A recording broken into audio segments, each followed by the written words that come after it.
Hello there, my name's Sean, also known as the Determinator, and I know I haven't recorded in a while, but I'm coming back here for a tournament game in the Upland Mower Melee, and the reason I'm coming back is I want to record this game here against Scotsword, a content creator.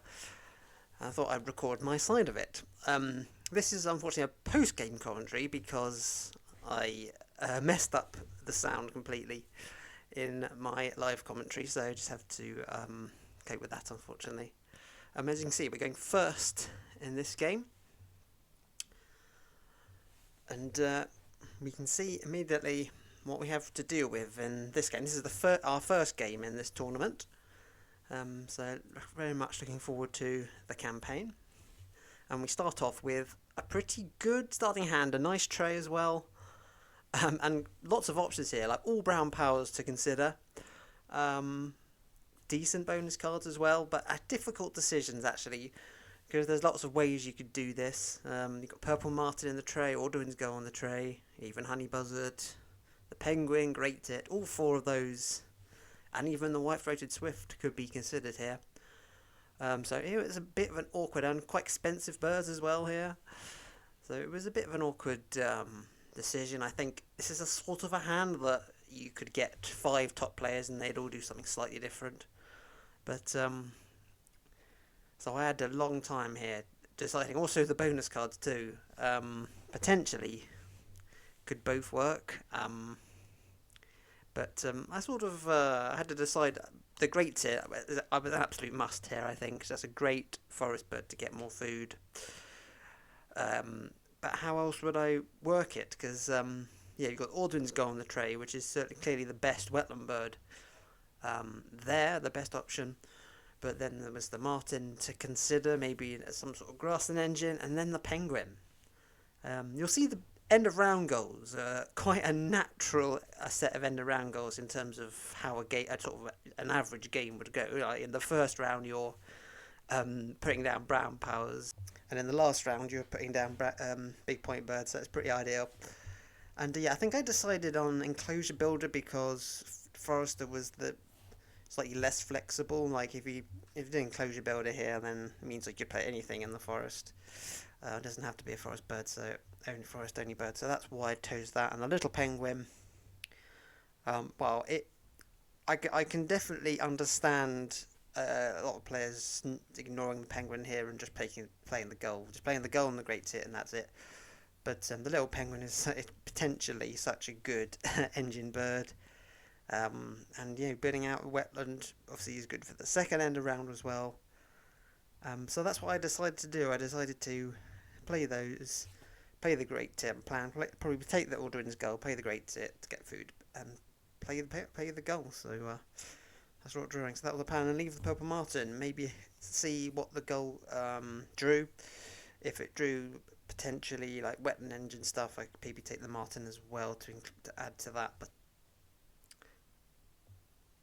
so here we go. First turn, get the Alduin's Gull. Even if I wasn't going to use it, it was definitely worth denying from my opponent here. Such a good wetland bird.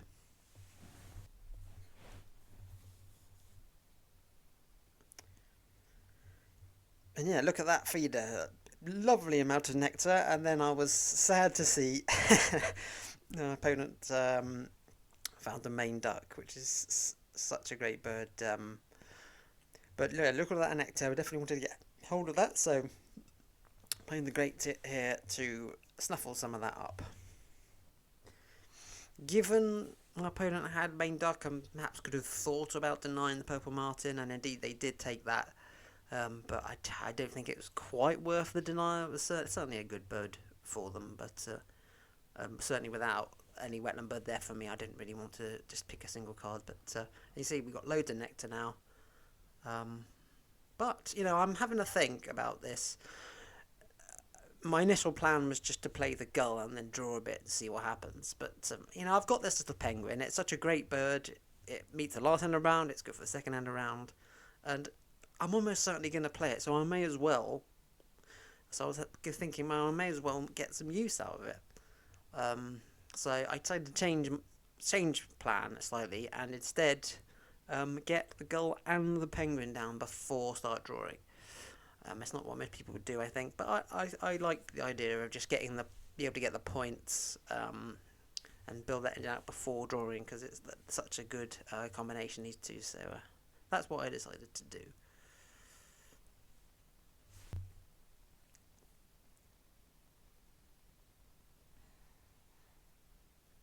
Okay, so that's why on my third turn here, the opponent's still just drawing, I think, building up some food. So I decided to take food again. This is when my mind was sort of whirring, and that's why I decided to take food again so that I could get both of these down nice and quickly. And yeah, grab loads of nectar.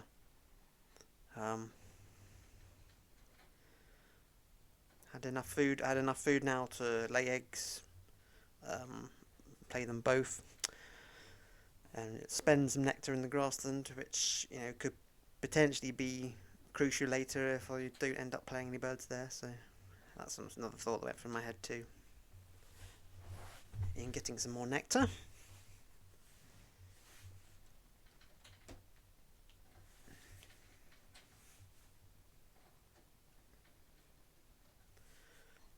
Put the gull down first, just in case they take anything in the tray. I think they did take something else from the tray. I can't remember what that was. The honey buzzard. Yes, of course it was the great honey buzzard they'd taken from the tray as well. So,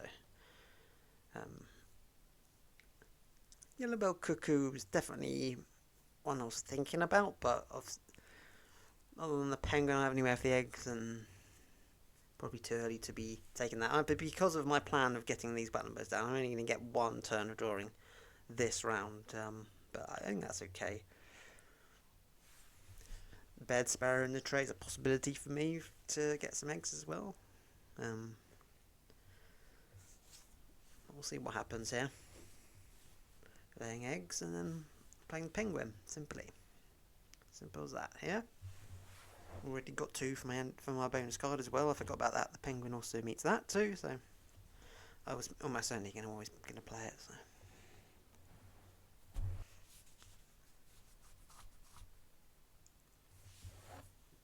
Yeah, so down goes the penguin, and we are in full gamble mode here, but that's okay. It's fairly reliable to get like 1 point a turn on average, but obviously that is an average, so it could overperform, it could underperform, so it is a bit gambly, but no, I'm putting it in the starling, and that's really nice. Lots of food,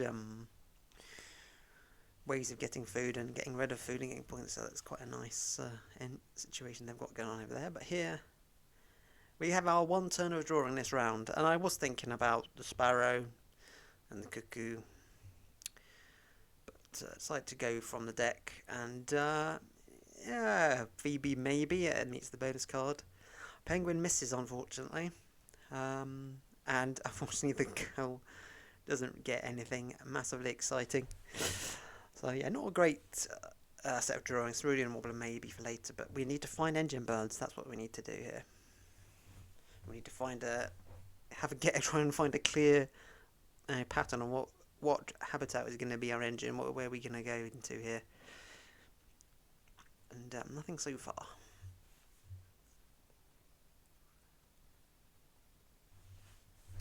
Yeah, and because of my brain bound powers, I've won the end of round, which is nice. I didn't really think about it. And we go into the second round, and that's a lovely tray to be considering here. And Kookaburra and Mockingbird, I was definitely expecting them to disappear, but I was hoping that they might not, because they would be excellent in my wetland engine. Imagine Mockingbird Penguin would be great.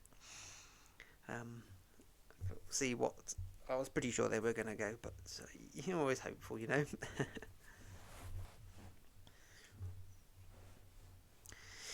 And indeed they did go, and unfortunately nothing of any consequence really replaces it, so cult it sort of possible, but not without some other forest support really.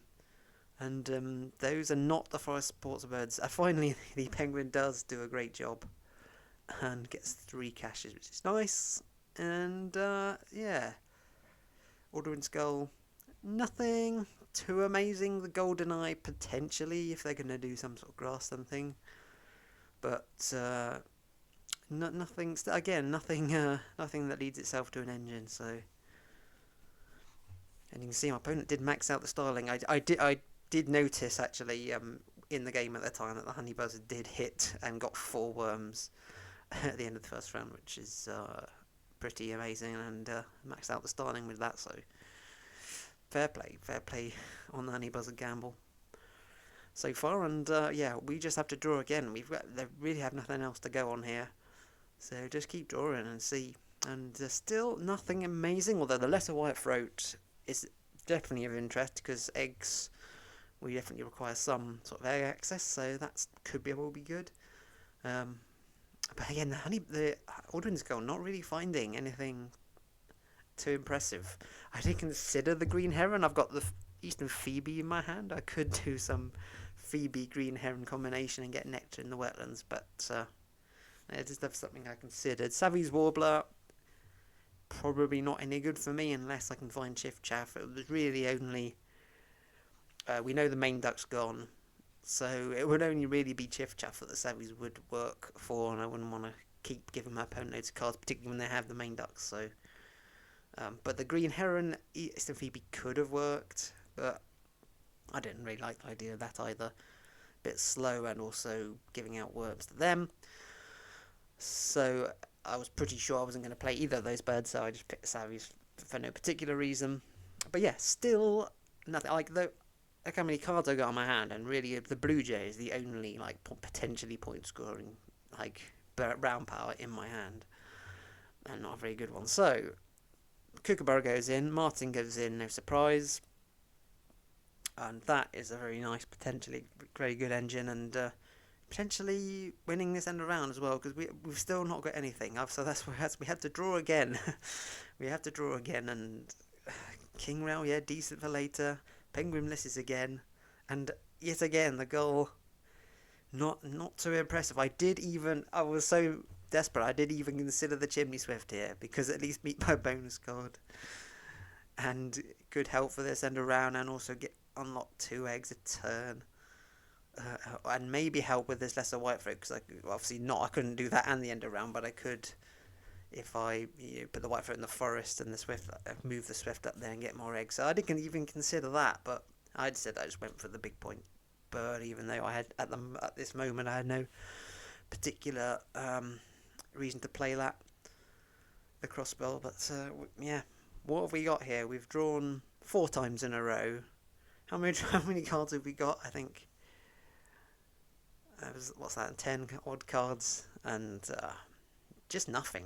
Like, let's say the Blue Jay is the only point scorer, potentially point scoring engine in my hand, engine bird. So, but I had to start doing something. I couldn't keep drawing the whole time. The Penguin was missing now, and I didn't have many points to the board. I had to get something going with what I had and just go with it. I felt like so. Yeah, my opponent's going to be drawing for a bit, getting food with the Kookaburra and the main duck and putting it under Starling, and that's really quite strong. So, no doubt digging through the deck and finding some good stuff, but unfortunately, I decided to draw once more. I was getting a bit desperate at this point to find anything that could help me. And again, we're getting some decent end of game birds, but that's not what we want right now. The Kestrel's not what we needed. The Penguin misses again, and look, we get more it's like bonus card at end of game birds in the Hooping Crane. I did consider the Woodpecker, but we've already got a very good food giving bird in the Tit, so didn't really need the Woodpecker as well. So yeah, now was the time where, how many times do you draw until you just have to go with what you've got? And for me, this was that moment, I think. Because I was thinking about, so I had the Lesser White Throat. I did need to get eggs at least in some way, so that was going to be my way of getting eggs. How was I going to do that? So I did consider, how many turns did I need at the end of this round to be able to play that and make use of it. So that's why I drew once more, so that I can now go for 3 turns here, taking food, laying eggs, and then playing the house wren into the white throat to get 3 eggs in the forest. That was my thought. I could have played a wetland bird to try and help with this end of round and get 3 eggs down there instead. Well, I had to play in the white throat first, obviously, but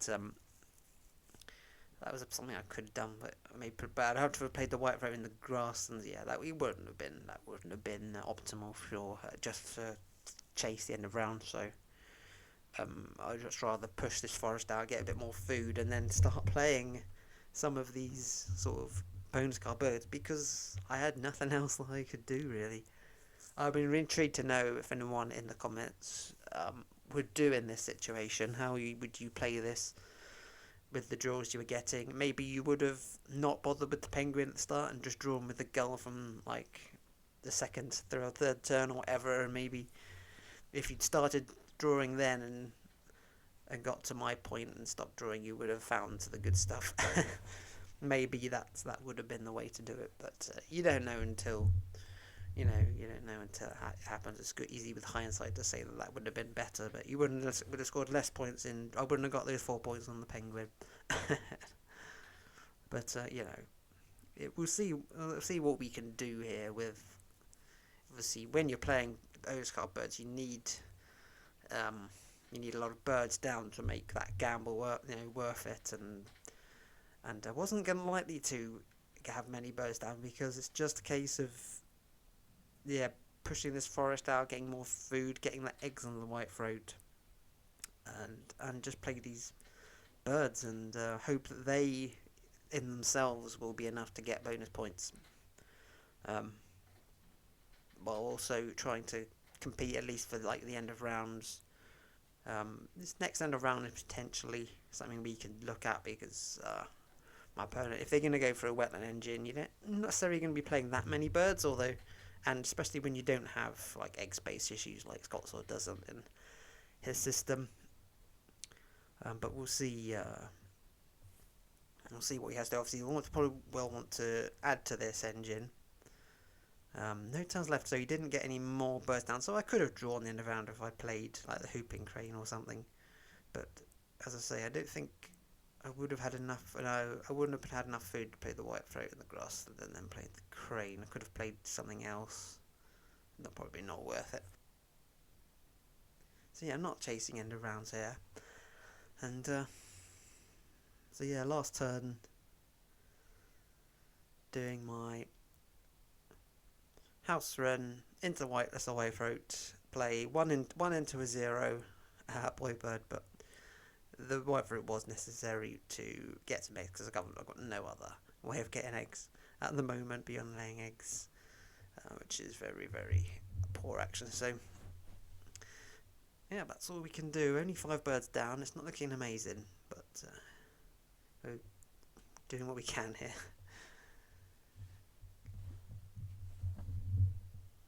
Yeah, being the only engine bird in my hand, I was actually considering whether it was worth playing the Blue Jay here. Is this time in a game like this where you just perusing your hand over and over again, just hoping that something jumps out at you, but there wasn't much to sugarcoat it here. The Blue Jay, was it still worth playing in the forest just to have something that can potentially score points? Or do I just play what I've got here? Do I draw any more? Maybe we're going to see the new train next round, so maybe that will help. Maybe we'll find something that will work for us here. Yeah, we do lose the end of round, but that's fine. We didn't really have an option for that. And the new tray, no, not really. That's the partridge could have potentially been good. We've got obviously the great tit there, which is used good space with it, but we've already got some egg access. So I didn't think it was that worth it for me. Since we're already getting, not necessarily enough eggs, but certainly some eggs. So yeah, another time maybe we just look at our options to decide what on earth are we going to do here. And yeah, king rail. So we got the big the bonus card birds. We've got the crane, we've got the booby, we've got the king rail, and we've got the cerulean warbler. So yeah, I'm just still trying to work out what my plan is. I'm not. Yeah, the honeybuzz are still doing a good job, managing to max out styling again, so that's really strong.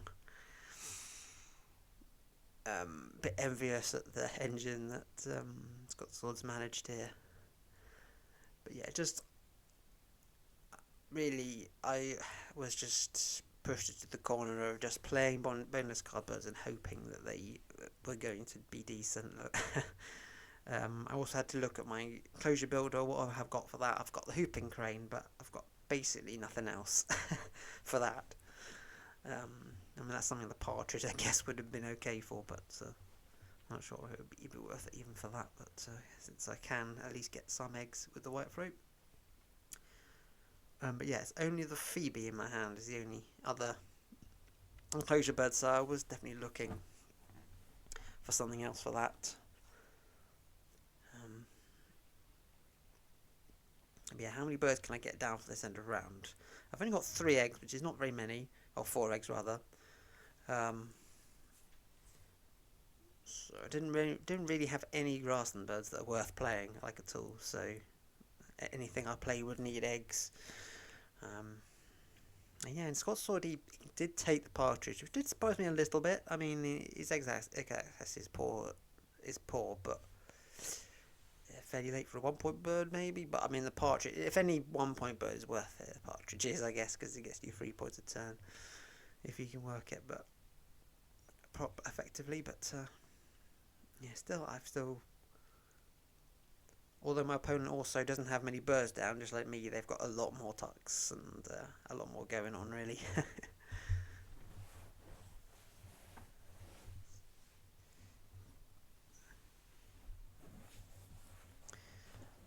So yeah, I decided I just needed to push. My aim really just for this round was to just push these habitats out and get like the full 5 eggs with the white throat. That was really my main plan.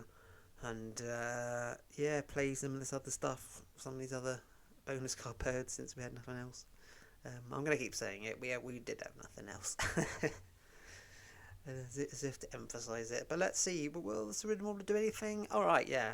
For us data analysts, behaviourist, we have absolutely nothing that can go other than this king bird that can go in the second column for behaviourist, but that's not worth it for us. We'll just take the 3 points, and we completely sort of through luck we've got very small birds in the forest, so 3 small birds, so we only need 1 bird that can go in that last slot to get the points for that. And we've got the crossbill, which is the highest scoring bird, which meets that, bigger than 20 centimeters. So as that's definitely potential. Shame I don't have the food for it straight away.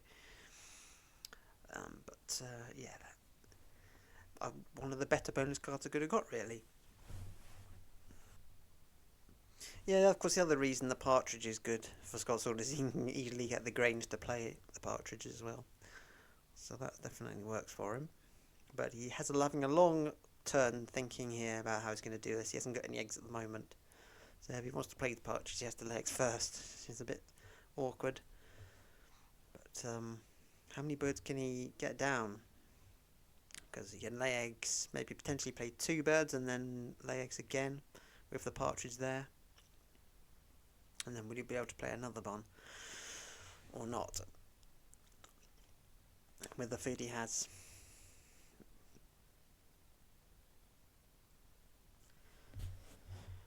And we finally get on to our next turn, and yeah, he did lay eggs, so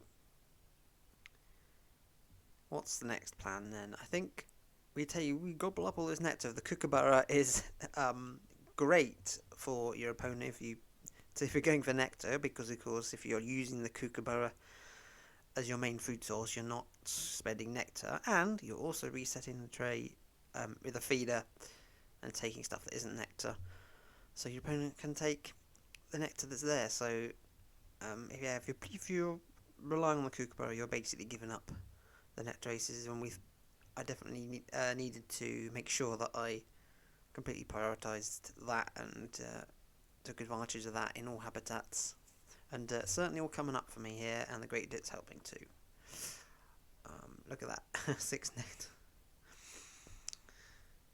Yeah, 5 nectar in one turn, and yeah, unfortunately we are a bit short on eggs here. I was sort of hoping my plan then would be to play the crossbill, I think, in the forest here, lay eggs, and then play one of these bonus card birds in the wetlands. I wasn't quite sure which one, the crane, maybe the king rail.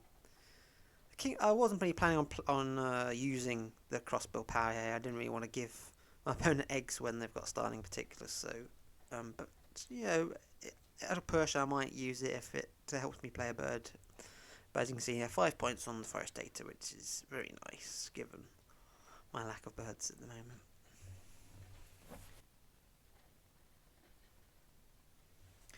So yeah, Scotsword did play the partridge, and Australian raven goes down. That's very nice, especially with the abundance of food around there, and collecting those partridge eggs there. So yeah, he's probably going to lay eggs and then play something else, I thought. He's got a bit of food left. Would it be worth missing out on the starling tucks to get something getting around? Because I was planning, I mean, he didn't know this, but I was planning to play 2 birds. I mean, I had enough nectar for it to be quite obvious I was going to play another bird here. But yeah, unfortunately had to lay eggs, which is a bit, again, slow, but still just getting that nectar spent in the grasslands. Particularly while I have no prospect of playing over bird there, because all my grassland birds have got are not very good. Like the kestrel's the highest scoring one, so luckily a good thing I was discarding the nectar to lay eggs those couple of times.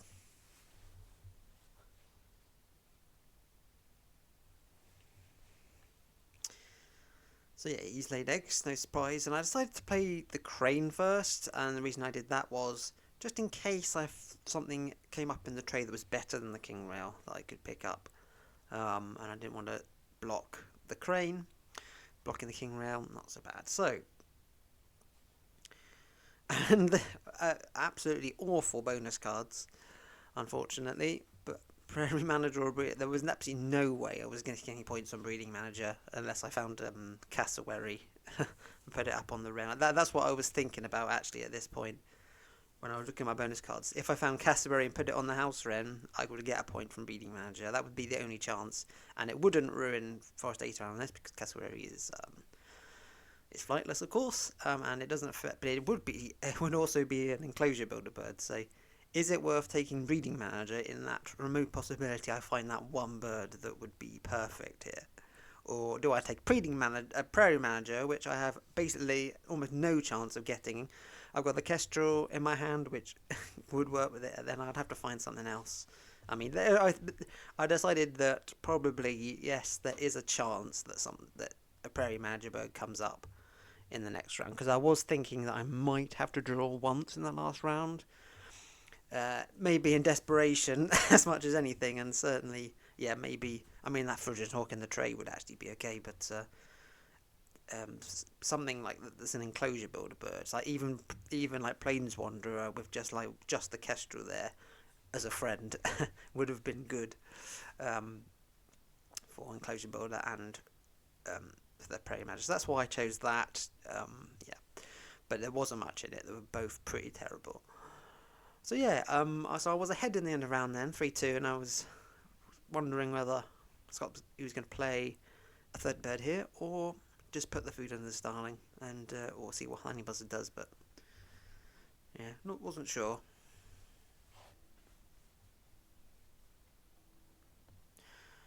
So yeah, we come down to the white throat and we get 5 eggs in the forest. Very nice. Another consideration of playing the crossbill on this round, and yeah, Scotsword didn't play a third bird, so I think the Honey Buzzard.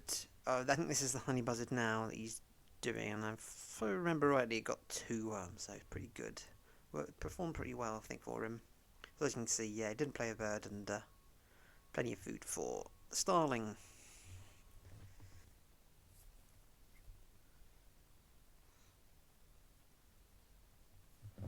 yeah, we win the end round, so that was a nice bonus. And we go into this round with a bit of a lead in this end of round as well, 3-1. Not a very good tray though, nothing that I was particularly interested in. But I had to have a think about what my plan was. What would be my 5 turns in this round? I wanted to get the booby down, and I wanted to get maybe the king rail down. But that would be, if I took food, could get the food for those two, and then play them. Potentially. But then I had 2 other turns. What would I do with those turns? Because I don't really have anything else worth playing, or at least I didn't think so. So what was I going to do? I had 2 turns, extra turns. What was I going to do? I couldn't lay eggs for 2 points. So, my engine's like, I get 2 points in the grasslands if I lay eggs. If I use my wetlands, I get 1 point, and then maybe more with the penguin. So, given that that's the case, and I might have like 1 or 2 spare turns, I may as well draw now. I did consider resetting the tray with my rat. But what I really wanted to do ideally is to only have to take food once this round, because I get no points for taking food. So, and I didn't know what I was going to draw. I needed 5 food potentially for the king rail and the booby. Maybe I find something else better than the king rail that's like less food. But even so, I didn't know what food I needed. I might, obviously I had the option to use the crossbill if I needed more food, potentially, but even so, yeah, so this is the timeline I was considering what I would do. Was I just going to draw? Would I reset the tray, get rid of this rat? Obviously I had nothing I could necessarily use the rat for. I could use it for the wild food for the king rail, but yeah, this Kestrel, is this going to be a play just for 5 points? I mean, I could have done that. I could have taken food, but then got the food for all that food for all those birds. 1, 2, 3, 4, 5, 6, 7, 4, 5. Yep, maybe. But I decided to draw, and I decided not to reset. Oriole would have been great earlier. The penguin missed, which made this turn a bit more frustrating. And last chance to get something decent. And we don't get anything. The frogmouth, no better than the 5-point Kestrel. So we're stuck now in this scenario of having to play what we have. We've still got, if we are able to get all the food that we need in 1 turn, we've still got 1 turn spare. What am I going to do with that? Like, there's no point in drawing again, because then you're not going to, I might find something better than king rail, but I've got this end of round to consider. Scotsword does this great double play and draws the end of round up with that play. Very nice. Still got a nectar left. So yeah, the feeder, because it's re-rollable, I'll take the food now while I'm thinking about what on earth I'm going to do. What food am I going to get? But I do still need to think, do I want to operate this crossbow or not? What else am I going to play here? Luckily not, some nectar comes up again, and yeah, I have to decide whether I want to use this crossbill. And I've basically decided I'm 1 bird from Enclosure Builder. The only bird in my hand, which works for the Enclosure Builder, is the Phoebe. Unfortunately, no nectar comes up with the tit, which is not ideal. But it's the Phoebe, and as ridiculous as it is, it's a 7-point play if I play the Phoebe in the grassland, but I've got nothing else better than that. So I do have the booby, which I can use to get rid of it, but I also have this prairie manager that I'm definitely not going to score on, so I'm going to want to get rid of that. So I know you can discard 2, of course, with the booby. But yeah, if I have a chance of getting a 4 points, even if it's just playing a Phoebe, then that might actually be better than what else am I going to draw with the booby and the king rail. There are some decent bonus cards I could get, but there's also a lot of duds because I don't want that many birds down. But there was nothing else I could do in this end game. So Scotsword drawing, getting some more food. Still got nectar, so they're still gonna use it for something. Obviously the booby was going to be my next bird for the end round, but I play the king rail with the non-nectar. Keep my options open. I was basically thinking of using the white throat in the wetlands this round. And what could I get? And 2 absolutely awful bonus cards again. 2 of the worst options. So now I've got 3 bonus cards that I'm at the moment not scoring anything on. But you can only score 2 with the booby, so that again led me into considering the Phoebe as my best play here, to at least get some more bonus points and get rid of whichever one of these I was going to pick. That didn't really make any difference. Obviously the Phoebe, it's a shame I was too short of back to Birder, because then Phoebe could have got me points on that if I was 1 short, but never mind. So yeah, Booby, we need you to come to our rescue here in this last penultimate turn here. But yeah, probably still thinking of just playing the Phoebe.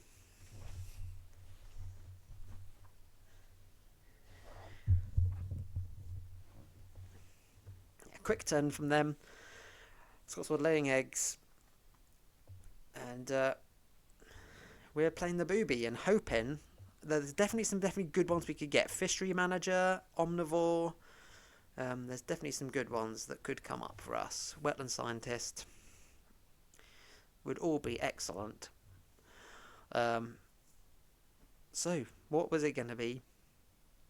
And well, at least they were pretty poor, but at least they got some points, and we could get rid of these 2 zeros. I didn't really think about it much. Get rid of the zeros.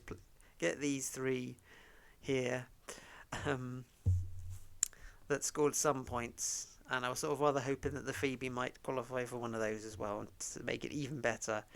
But no, we've got 1 nectar. Our last turn is going to be playing the Phoebe for 7 points. And Scotsword, of course, 1 behind on the end of round. What was he gonna play here? And of course, Imperial Eagle comes out. So there goes. I'm sure he was thinking, what 5-point bird could I play in the grass in here to win the end of round? But no, it's going to be a 3-point Phoebe for actually decent points because of Enclosure Builder. But that left me with no other option, really. So there we are. A very weird game. Just get thrown out bonus card birds and nothing else, really. But is it going to be enough to beat what Scotsword has? A lot of tucks, and I wasn't sure, really. We go back to him for his honey buzzard. I think it got 1, and we get our white throat for 5. But we did win all the nectars, which is definitely a big and important set of points for us to get there in the absence of almost anything else. We go with Scotsword for his yellow powder raven. He's got 1 food to put under him. Yeah, drew the end of round, so we did win the end of rounds overall as well. How was this going to work? It does glitch out a bit, the scoring here, just to warn you, but it doesn't skip. So bonus cards. We were actually very good. We did have 5 bonus cards, even though they weren't very good overall. Bow points good. Eggs were alright. We both had poor eggs. Out of eggs, whitethroat coming good for us there. But the tucks was where I wasn't sure. And I thought it was going to be really close here on the nectar, and it was 3 points. And we did look. It completely bugs out and shows us the nectar now. And then the scores again. But there we are. I thought I skipped this, but I didn't. Oh, there we are, 3 points. What's the difference? And it was those tucks, really. I just couldn't. I just had the goal, and that was it. So, GG, Scotsword, well played.